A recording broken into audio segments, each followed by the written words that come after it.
Chers amis du Club 700, bonjour. Je suis heureux de vous retrouver pour ce troisième extrait dans notre série sur le fruit de l'esprit. Dans cet extrait, je vais vous parler de la joie, l'une de 9 vertus du fruit de l'esprit. Dans les textes originaux, l'auteur a utilisé les mots grecs chara pour exprimer cette vertu. Ces mots expriment un sentiment de contentement basé sur l'amour, la grâce, la bénédiction, les promesses et la proximité de Dieu. C'est quelque chose de plus profond que la gaieté ou le sentiment de bonheur éprouvé lors d'événements heureux ponctuels. La joie qui vient du Saint-Esprit n'est pas fluctuant au gré des circonstances. Elle nous donne la force nécessaire pour vaincre l'adversité et nous permet de rester fermes dans l'épreuve. Néhémie et Esdras l'avaient bien compris, c'est pourquoi ils exhortèrent les peuples de Jérusalem de retour d'exil pour reconstruire les murailles de la ville en ces termes.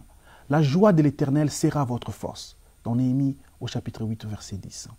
Cette joie repose sur les bénédictions spirituelles que nous avons reçues de la part du Seigneur, le salut, la justification, le pardon, l'adoption, la paix, la gloire éternelle.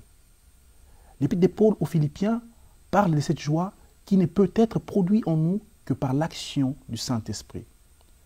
Paul, étant dans les chaînes, exhorte les Philippiens à se réjouir dans le Seigneur en toutes circonstances.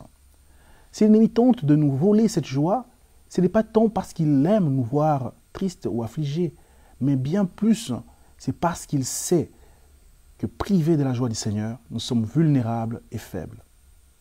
David nous parle de cette joie dans Psaume au chapitre 16, au verset 8 et 11, de 8 à 11. « J'ai constamment l'Éternel sous mes yeux. Quand il est à ma droite, je ne chancelle point. Aussi mon cœur est dans la joie, mon esprit dans l'allégresse, et mon corps repose en sécurité, car tu ne livreras pas mon âme au séjour des morts, tu ne permettras pas que ton bien-aimé voie la corruption. Tu me feras connaître le sentier de la vie, et il y a d'abondantes joies devant ta face, des délices éternelles à ta droite.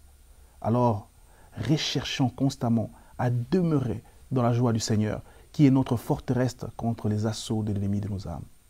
Merci pour votre attention et que le Seigneur vous bénisse. À très bientôt.